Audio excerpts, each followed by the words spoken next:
your content, Benjamin, is it seems that you are very good at expanding on and analyzing typically sort of leftist topics. Like a lot of your videos deal with CRT, sort of cult thinking. You know, you'll delve into gender, sexuality, and transition interviews. You talked to a lot of trans people. You spoke with Buck Angel, who I also interviewed on this show, who I adore. Buck And is a blast. one of my favorites, like, was so refreshing and was the first person to really make me think like, oh wow, like they're not all the same. I don't know. It's not such a mob mentality. It's like, Mm. wow, people Mhm. can be individuals within this group.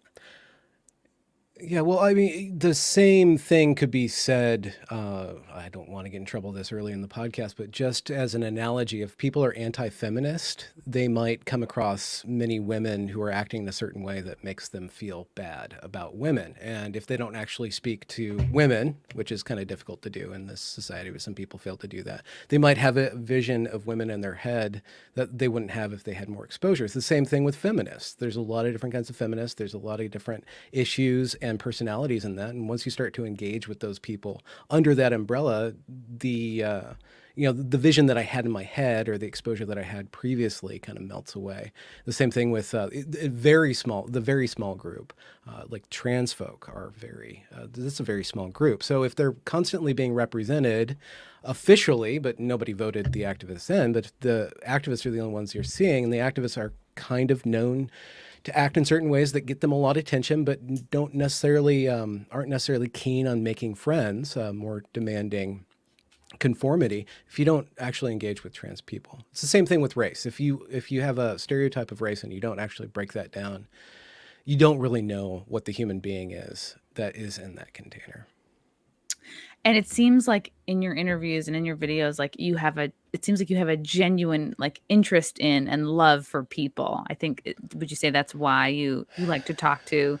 Yeah, I wonder what that's all about. Do you?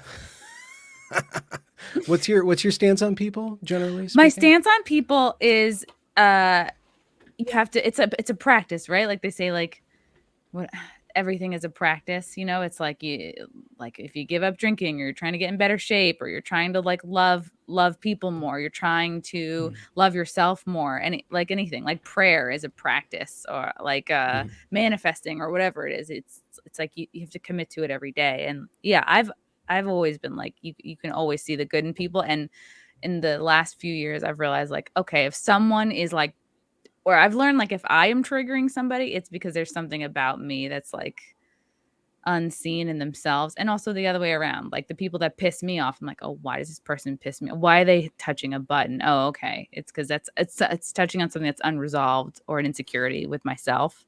Mm-hmm. So if you can kind of dig out like what's pissing you off and why, and also realizing, like, anytime someone's pissing me off, just stop and think, like, is it possible this person is not doing this on purpose? And just like asking myself that, like, that's helped me a lot. Like even years ago, like just being on the subway, whatever, like, is it possible this person is like, and even when you're on the road and someone's driving really slow in front of you, just be like, is it possible this person is not doing this on purpose to piss off me specifically? Is it Well, possible they're road doing? behavior, that's not. My love of humanity is suspended when in traffic. My harshness comes out, my Okay. judgment comes out. That's one thing. But subway, that you so you are in one of those big cities. So you're constantly New York, scrambling yeah. it with a lot of people, and if you're in public, you don't have any choice over that. I kind of have a smaller community that I'm in, and then on internet activity, I can engage with people selectively, so I can filter the people who I perform loving humanity with, To answer your especially question, if yeah, it's I over. I do like people. Some people really make it hard.